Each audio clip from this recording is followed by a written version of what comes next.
L-Istitut tal-Enerġija Sostenibbli fl-Università għaddej fuq proġett dwar pannelli fotovoltaiċi ċatti apposta għal Malta u l-Mediterran. Dan il-proġett ta' 3 snin issa jinsab fit-tieni sena tiegħu u qed isir b'fond ta' 195,000 euro mill-Kunsill Malti għax-Xjenza u t-Teknoloġija. Id-direttur tal-Istitut spjega li dan il-proġett huwa adattat għall-Mediterran għaliex il-bjut huma ċatti mhux bħal reġjuni l-oħra.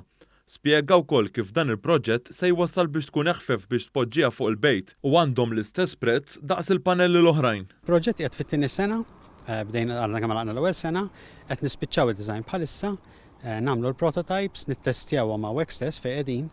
Once li naraw li jaħdem, qed niffajljaw patent f'ordi li nkunu protetti u mbagħad bażikament infittxu mod kif nikkommerċjalizzawha. Il-Ministru Owen Bonnici qal li dan il-Gvern jemmen fir-riċerka sabiex pajjiżna jkun innovattiv u x-xogħol li jsir mill-Maltin jasal barra minn pajjiżna. L-Università Malta ottjeniet fondi ta' riċerka fl-ammont ta' 195,000 euro mill-MCST sabiex isir dan il-proġett innovattiv illi fil-moment illi jintem dan il-proġett inkunu nistgħu nikkommerċjalizzaw, jiġi issir patent, issir commercialization tiegħu u għalhekk inkunu qed noħolqu il-ġid permezz ta' talent Malti.